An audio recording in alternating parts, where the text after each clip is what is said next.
I'm Lachlan Nicolson, and you're listening to Mind Over Money, presented by Waymaker.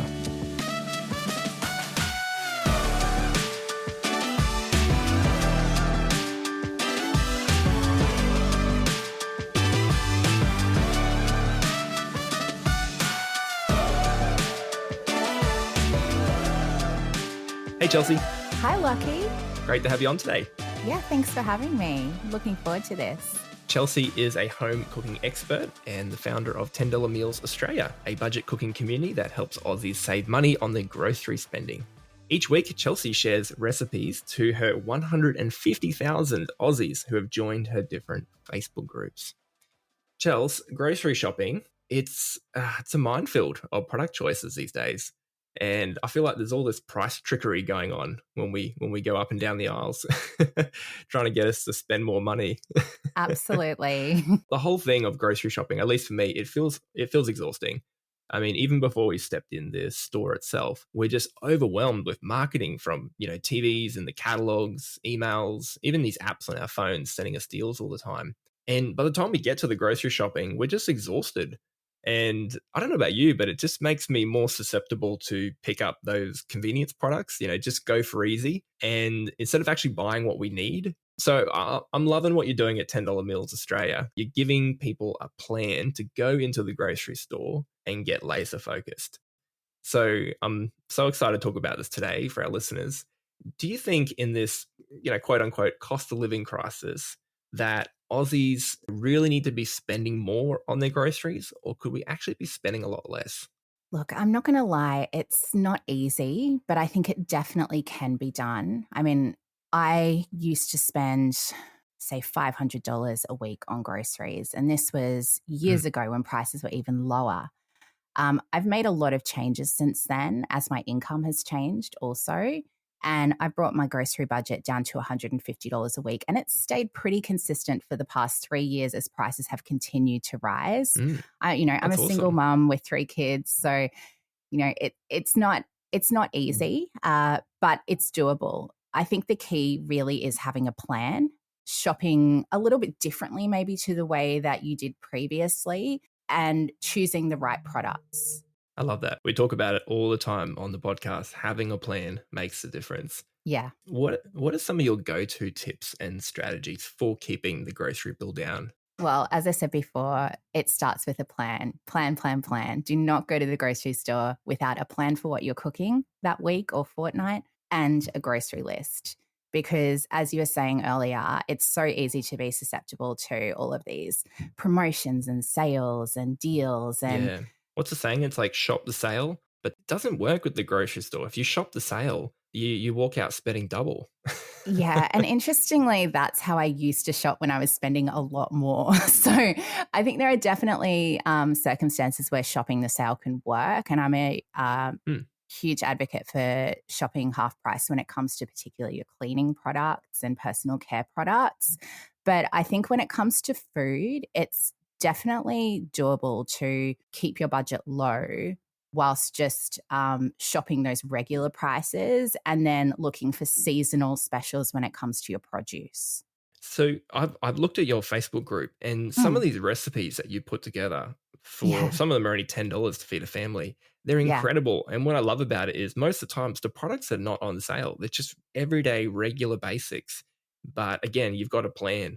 So it just counters that myth of going around and shopping whatever's on sale. It's still not necessarily the best item to create that recipe or to feed the family. That's exactly right. I mean, we love variety in my household. I'm not one of those people that can, meal prep at the beginning of the week and eat the same thing every night for dinner for 7 nights. And my kids would never stand for that. So we sort of had to find a way to make it work where everybody's still enjoying their food. We're getting that variety. We're getting also the nutrition. You can't eat ramen every night either. You have to make sure you've got that variety in the types of food that you're eating, especially when you're feeding hungry teenagers. We don't do huge batch cooks. I'm more focused on making sure that there's no waste. So we're sharing a lot of ingredients between meals. if I know I need to buy limes, I'll think, okay, well, I could make a Thai meal, I can make a Vietnamese meal, I can make a Mexican meal, and then I can use up that bag of limes and we're not going to have any waste. So just it's a lot of problem solving, a lot of creativity and planning that goes into it, definitely. So Yeah. good. What are some other tips that you have for keeping the grocery bills down? I'd say set a budget is probably one of the first things you need to do. I mean, I set a pretty hard budget for myself that we'd spend $70 on dinners per week. So that's where I got the $10 meals name from, because our dinners do average out at about $10 a night, and that's for 4 people. So I'm feeding myself, the three teenagers, and so really 4 adult appetites that I'm having to satisfy every That's night. incredible. Yeah. How do you start that process? Do you sit down and think about, do you ask the kids, what are you keen for this week? And then you start looking at items online and budgeting out the recipe beforehand. Yeah, How do you go yeah. about it? I think it's really important to have sort of a list of meals that you know your family loves. So for some people, that's the place that you should be starting if you don't already have that list. If you're I looking love for that. inspiration, you can jump into my group and have a look at what I'm cooking online. But I think having that list of maybe, I'd say to start with 30 to 40 meals. And I know that sounds like a lot, but you can get pretty sick of things quickly. So if you've got a list of meals, whether they're meals you've already cooked or meals you'd like to try, and then you can just rotate those, mix them up, look at, okay, what are the seasonal specials? What veggies are in season right now? What can I be putting together in this plan? Definitely coordinate with your family as well. And I know when my kids have input, they get more excited about what we're eating if it's something that they've chosen. So yeah, just figuring out what works for you and your family. That's a good tip about the seasons too, because when you buy the cookbooks and people go, oh, this looks amazing, let's cook this tonight, but it's out of season. And so when you go to buy Yeah, those products, they're double the price. So it's good to keep exactly. an idea on the Coles magazines of what's actually in season, because what's on special is usually what's in season when it comes to fruit and veg. Yeah. And that's, like I said, that's where I'm usually looking for specials, because that can make a huge difference to the cost of your groceries if you're buying fruit and veggies that are out of Mm. season. With fruit and veg, do you do the odd bunch or the odd picks, those baskets? Yes. Yes, I love them. That's my first stop when I walk into Woolies or Coles, is looking for the ugly fruit and vegetables. So you'll What do you use them find with? What kind of recipes do you use them with? everything. I mean, I find, to be honest, particularly like the lemons are usually so much cheaper in Mm. the ugly fruit. We buy the 2 kilo apples, which are about 30% cheaper generally. Mm. The cucumbers, the zucchinis, there's so many of them. And it can be seasonal, but I find, generally speaking, you're saving 30 to 50% on the prices of the non-ugly fruit. And the quality taste-wise is Mm. exactly the same to me. I heard from one farmer that they're actually fresher because once they've gone through that filter, they just bag them up and go straight to the store. Whereas all That the other fruit sits in the warehouse for weeks. that wouldn't surprise me at all. That's great to hear. What about when that temptation comes? It's to go get takeaway. You know, it's been a long day. You think, I don't want to cook dinner tonight. You know, let's just go get KFC or something tonight. Oh, So how do you okay. combat that, especially if you're All right. teenagers? Okay, can I tell you, honestly, this has been me for the last week. I feel like I'm suffering from end of year fatigue. It's been a Oh, really aren't we big all? year, and I have been so tempted. What I do in that case is I have a list of meals that are, I guess, convenience type meals that I can pick up Mm, at the supermarket. So even if, say, I haven't planned, or for some reason I haven't been able to stick to my plan, there are meals that I can get that they're not $10 meals, but they will cost under $20 for me to throw together for 4 of us, and will take less than 15 minutes to make. So for wow. And instance, you can, that's quicker than takeaway food because by the oh time my you order your gosh, KFC and you've spent $80 and you've waited 20 minutes for the meal because it's a Friday night and everyone else is doing the same thing. So exactly. sometimes takeaway food's not actually the quickest. No, it's not. And all the meals that we do make are generally fairly healthy. They're using, pre-marinated meat. So you're not having to do that Mm, marination process. It's, I think last night we had those beef koftas on the stick from Coles. We did a really quick salad that took 5 minutes to throw together.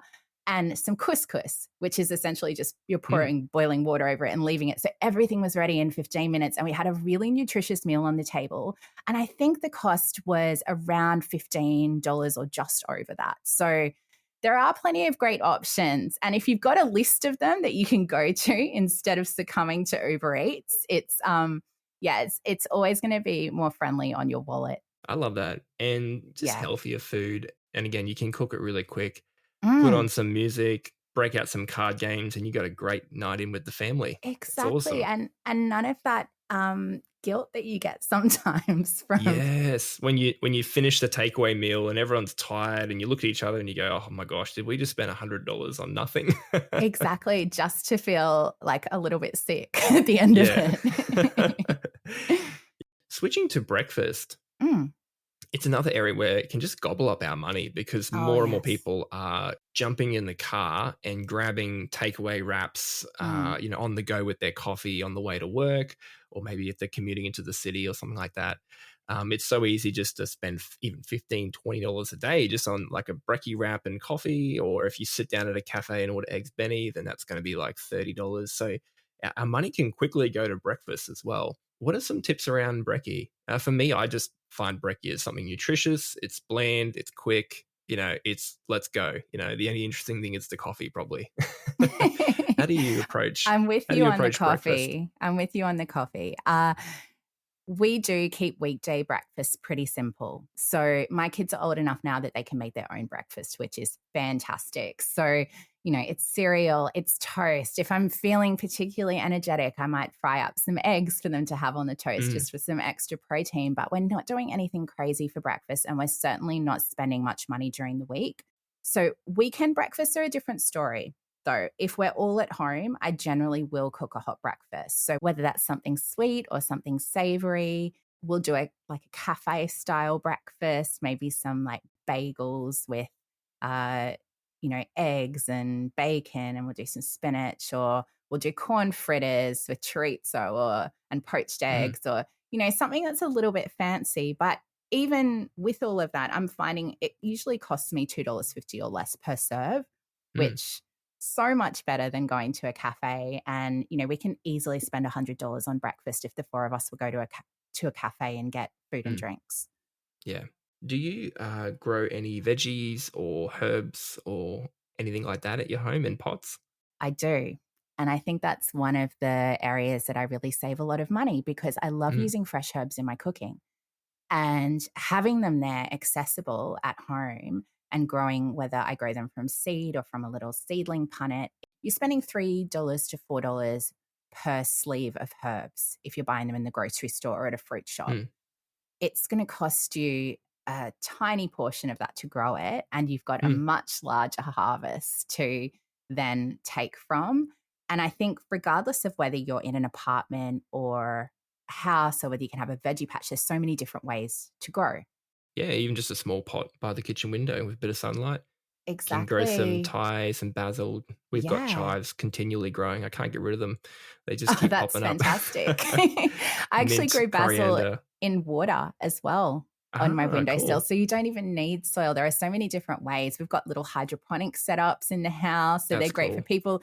There's no excuse. If you don't have light, you can still grow. If you don't have a garden, you can still grow. And it really does save a lot of money. After the break, Chelsea shares her top favorite budget recipes.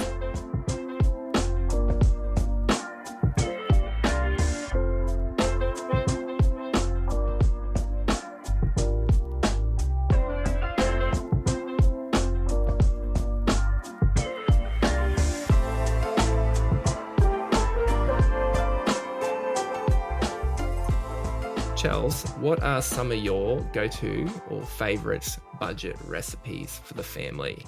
Oh, okay. So, two recipes that we'd make quite regularly that I know I can have on the table in under 30 minutes and are quite cheap are the Korean beef bowls that I make, Mm, which are essentially just beef mince, which is marinated in a beautiful sauce. You've got rice and whatever salad toppings you want on top of that. Really healthy.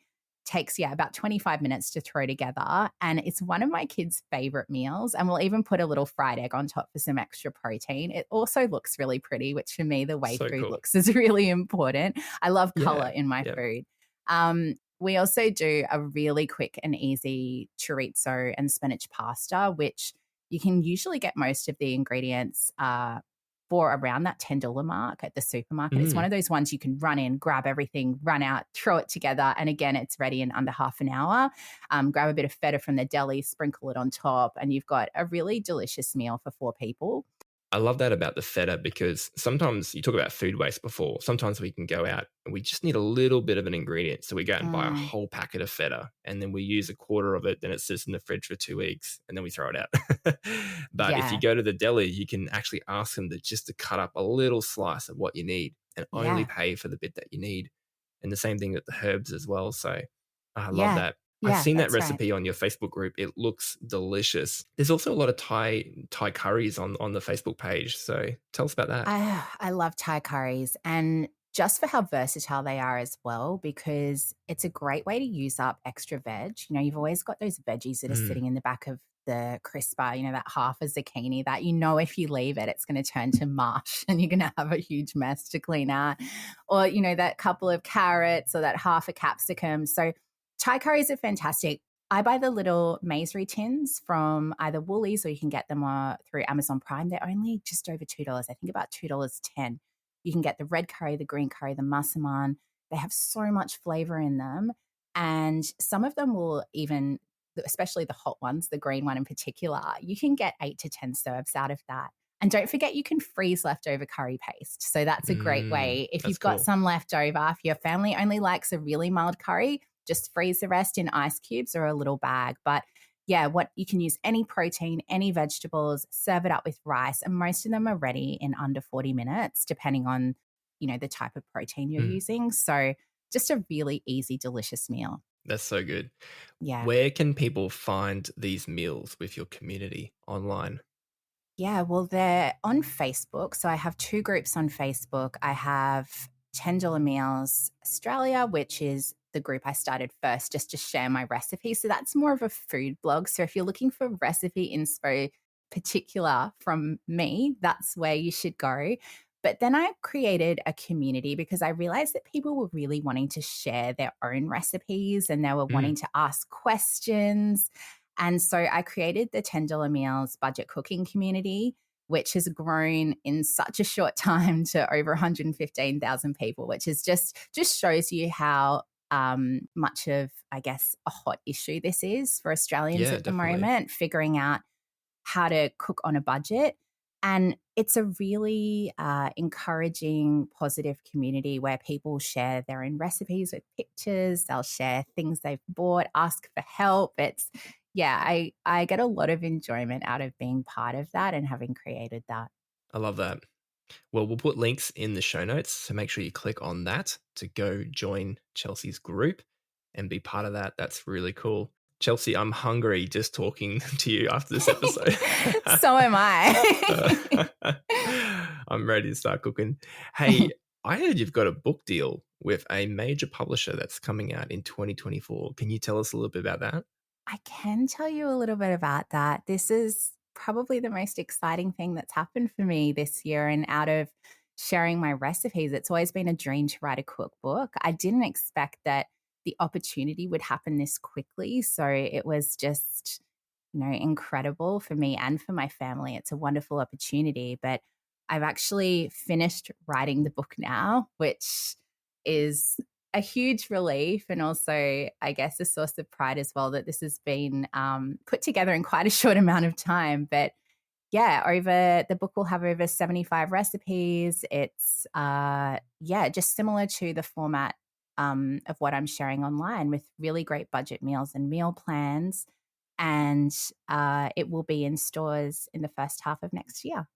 Wow. Well, Chelsea, we are so excited for your book to come out. Please come back on the podcast so we can talk about that and share some more recipes. Yeah, I think it's so important what you're doing right now, especially with people wanting to save on their groceries, reset and get back to a place where we have a plan and we're going into the grocery stores to get the ingredients that we need, and we're not getting carried away with all the different sales and marketing. Yeah.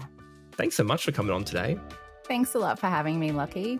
And again, you can check out the links to Chelsea's groups in the show notes.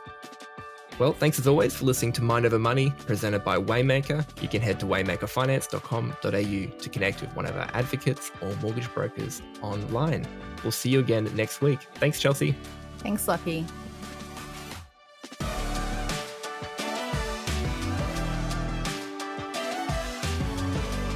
And remember that this podcast is for education purposes only, and it's not financial advice.